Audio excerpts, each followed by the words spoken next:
Oke, assalamualaikum warahmatullahi wabarakatuh. Kembali kita mempelajari pendidikan agama Islam. Sebelumnya kita mulai dengan membaca basmalah.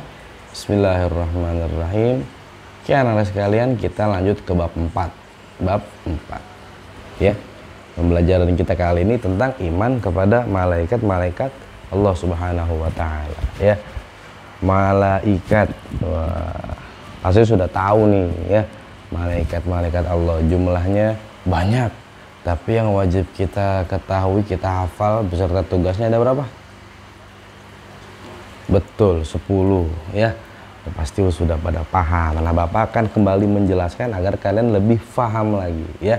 Di sini kita akan mempelajari iman kepada malaikat, kemudian kita akan mempelajari tentang keberadaan malaikat-malaikat Allah. Kita harus yakin tuh. Kemudian memiliki sikap yang dipengaruhi oleh keimanan kepada malaikat itu seperti apa nanti, dan makna iman kepada malaikat itu apa nanti kita akan bahas di sini. Oke. Kita lanjut ke halaman 34, meyakini keberadaan malaikat-malaikat Allah.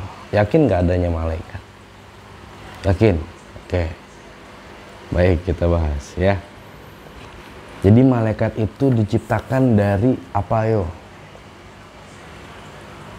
Dari api, dari air, dari cahaya, ya, nur. Jadi cahaya Allah Subhanahu wa taala. Perlu diketahui malaikat adalah makhluk yang paling taat dan selalu taat kepada Allah Subhanahu wa taala. Malaikat nggak pernah tuh membantah tugas atau perintah yang diperintahkan oleh Allah Subhanahu wa taala, ya. Malaikat selalu bertasbih, ya, mensucikan Allah Subhanahu wa taala. Subhanallah, alhamdulillah, la ilaha illallah, Allahu akbar. Terus tuh, ya, sampai hari kiamat juga masih begitu aja udah. Malaikat selalu bertasbih kepada Allah Subhanahu wa taala. Wujudnya malaikat seperti apa? Pernah lihat nggak? Nggak pernah. Sama, Bapak juga belum pernah ngeliat malaikat. Wah, kalau bisa ngeliat malaikat hebat, ya. Ya. Jadi wujudnya malaikat adalah gaib. Gaib itu nggak kelihatan, tidak kelihatan secara kasat mata. Tapi kita harus yakini, harus imani bahwasanya malaikat itu ada. Karena meyakini adanya malaikat adalah termasuk rukun iman, ya kan? Termasuk bagian daripada rukun iman. Nah, kemudian malaikat itu juga tidak berjenis, ya, tidak berjenis kelamin laki-laki atau perempuan. Malaikat juga mempunyai akal, tetapi oleh Allah Subhanahu wa taala malaikat tidak diberi nafsu. Kalau kita kan diberi nafsu buat makan, nafsu buat bermain. Enggak, malaikat disuruhnya satu sama Allah, taat ibadah sama Allah, udah gitu, ibadah doang. Nggak makan, nggak minum, ya nggak ngerasa lapar, nggak ngerasa haus gitu ya, nggak ngerasa pengen main handphone, nggak gitu ya. Repot kalau malaikat main handphone, ya gitu.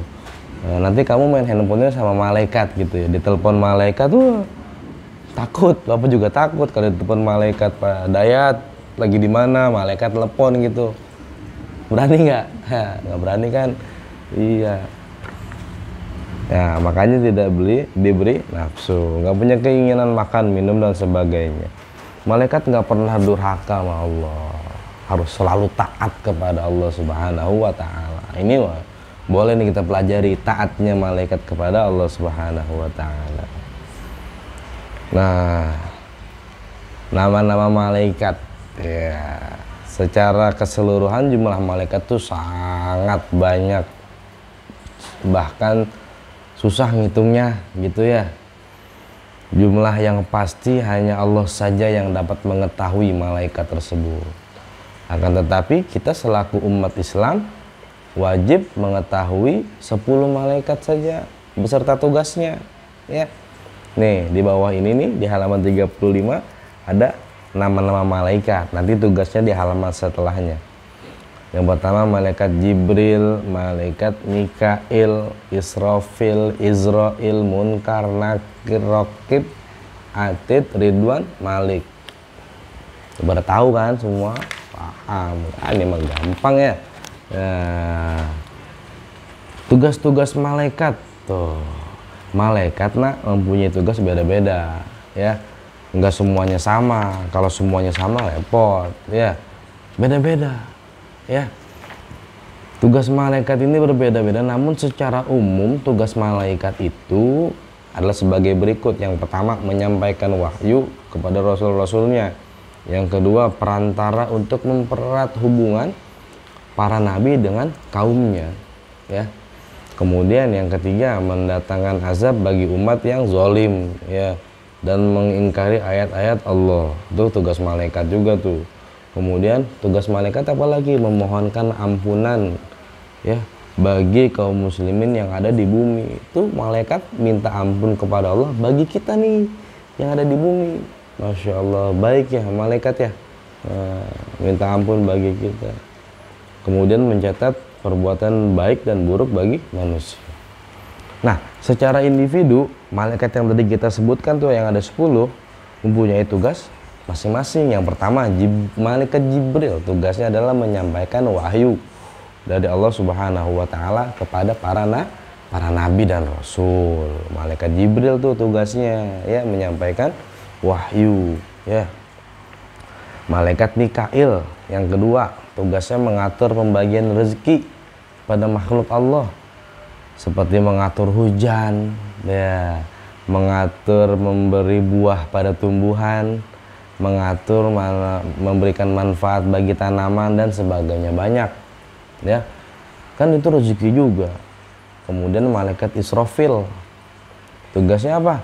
Meniup sangkakala tuh, trompet sangkakala, nanti bunyi tuh sangkakala, berarti itu kiamat tuh, hancur semua tuh ya, huru haranya Masya Allah.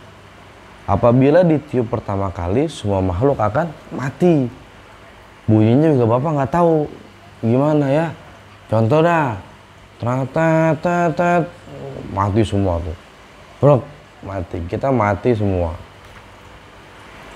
Kemudian tiupan yang kedua kalinya, tat, wah, bangun, hidup kembali tuh, udah mati. Di tiupan pertama semuanya mati, tiupan kedua semuanya bangkit lagi. Wah, untuk diapain? Dihisap nanti, dihitung, dibangkitkan dari mahsyar. Wah, dikumpulkan di padang mahsyar. Wah, Masya Allah ya. Itu tugas malaikat Israfil. Israel. Nah, Israel itu tugasnya mencabut nyawa semua makhluk. Waduh. Malaikat Israel juga disebut sebagai malaikat maut. Ya, kalau orang mati urusannya berarti sama malaikat Israel. Kalau hewan-hewan mati berarti urusannya sama malaikat Israel. Tumbuhan mati, ya, malaikat Israel juga urusannya. Ya, malaikat Israel tugasnya mencabut nyawa bagi semua makhluk Allah Subhanahu wa taala. Ya. Selanjutnya munkar. Munkar nakir. Munkar nakir ini temennya nih, timpalan ini. Munkar nakir itu adalah malaikat yang bertugas untuk memeriksa amal perbuatan manusia ketika di alam barzah, di alam kubur. Manusia meninggal, darah disolatin, kemudian dibawa ke kubur, masuk ke kubur, dikubur. Nah, munkar nakir datang tuh, ya, tek nanyain, man rabbuka, ya, man nabiyuka, ma kiblatuka, ma imamuka, wa ma ikhwanuka. Tuh ditanya tuh, ya, oleh malaikat munkar dan nakir. Kalau kita di dunianya sering ibadah, sering berbuat baik, jawabnya gampang. Tapi kalau misalnya kita di dunia itu banyak berbuat dosa, kagak bakal bisa jawab. Sekalipun jawabannya kita hafal, nggak bakal bisa jawab. Karena yang bisa menjawab semua pertanyaan munkar dan nakir adalah amal perbuatan yang kita lakukan di dunia. Makanya banyak berbuat baik biar bisa dijawab sama munkar nakir nanti. Ya. Kemudian raqib atid. Nah, raqib bertugas mencatat amal baik kita. Atid bertugas mencatat amal buruk kita nih sebagai manusia. Ya, nggak ada yang lewat tuh catatannya. Ya, nggak ada yang bisa kita bohong-bohongi, kita umpet-umpetin, nggak bisa. Ya, itu Raqib, Atid. Kemudian Malik, ya, malaikat Malik. Malaikat Malik itu tugasnya menjaga pintu neraka. Waduh, sifatnya keras, serem. Ya, mau ngapain misalnya begitu ya, keras dan tidak mempunyai belas kasihan bagi penghuni neraka. Makanya jangan sampai kita masuk neraka ya. Mudah-mudahan kita masuk surga Allah Subhanahu wa taala ya. Malaikat Malik nggak ada senyumnya nih. Ya. Senyumnya pernah sekali malaikat Malik senyum, kata guru Bapak, kata guru Pak Dayat tuh malaikat Malik senyum ketika bertemu siapa? Bertemu Nabi Muhammad sallallahu alaihi wasallam ketika Isra Mi'raj tuh. Kan Nabi Muhammad diajak jalan-jalan tuh ke neraka, ke surga, ini. Ketemu malaikat Malik. Nabi Muhammad nanya sama malaikat Jibril. Kan malaikat Jibril nemenin Nabi Muhammad jalan-jalan tuh ke surga. Wahai malaikat Jibril, tuh siapa tuh? Kagak ada senyumnya banget itu. Serem. Itu malaikat Malik. Oh, ini yang jaga surga, yang jaga neraka. Iya, serem ya, pantas gitu ya.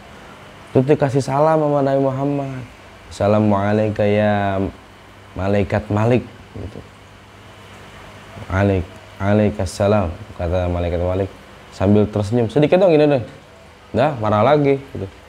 Itu doang. Serem gitu ya, hati-hati kalian. Ya. Yang selanjutnya malaikat Ridwan. Malaikat Ridwan adalah malaikat menjaga pintu surga. Sifatnya lemah lembut, ramah terhadap penghuni surga ya. Insyaallah ini banyak lagi tugas malaikat nih ya. Malaikat penjaga gunung, penjaga lautan. Wah, banyak dah ya. Sangat banyak ya. Terus bagaimana kita bisa memiliki sifat yang dipengaruhi oleh keimanan kita kepada para malaikatnya Allah Subhanahu wa taala? Beriman kepada malaikat berarti kita percaya dan meyakini bahwa adanya malaikat ya. Karena kita meyakini bahwasanya malaikat itu selalu ada dan mengawasi kita. Dengan meyakini adanya malaikat, iman kita menjadi semakin kuat kepada Allah Subhanahu wa taala dan kepada para malaikat. Kita juga memiliki sifat patuh dan taat kepada perintah Allah. Karena ada malaikat yang mengawasi kita di kanan kiri kita. Ya kan? Ada Raqib, ada Atid yang mencatat amal baik, amal buruk. Kita akan patuh dan taat kepada perintah Allah. Kita tidak akan melaksanakan larangan Allah Subhanahu wa taala. Kita akan sadar tuh bahwasanya kemanapun kita pergi, malaikat akan mengawasi kita. Ada malaikat yang selalu mengintai kematian kita, namanya malaikat Israil. Wah, malaikat Israil bawa panah. Wah, Dayat mau kemana nih? Wah, mau kemana nih? Tinggal dilepas doang panahnya, mati, cabut nyawanya. Ya, kita nih diikuti kematian, diintai sama malaikat Israil, diawasi malaikat Raqib Atid. Makanya jangan sampai berbuat tidak baik. Ya, jangan nyontek ketika ulangan. Ya. Kerjakan semaksimal mungkin, semampu kalian. Kalau nilainya bagus, belajar dengan baik. Ya, itu pesan dari Bapak. Ini cermin refleksi kita agar kita bisa meneladani sifat beriman kepada para malaikatnya Allah. Kalau nyontek berarti kita nggak beriman sama malaikat Allah, enggak. Orang kita diawasin kita masih nyontek, berarti kita nggak percaya dong adanya malaikat, ya nggak? Iya, ya. Itu adalah sifat iman kita kepada malaikat-malaikat Allah Subhanahu wa taala. Itu saja yang bisa Bapak sampaikan, mudah-mudahan kita bisa memahaminya. Nah, kita tutup dengan hamdalah. Alhamdulillahirabbil alamin. Assalamualaikum warahmatullahi wabarakatuh.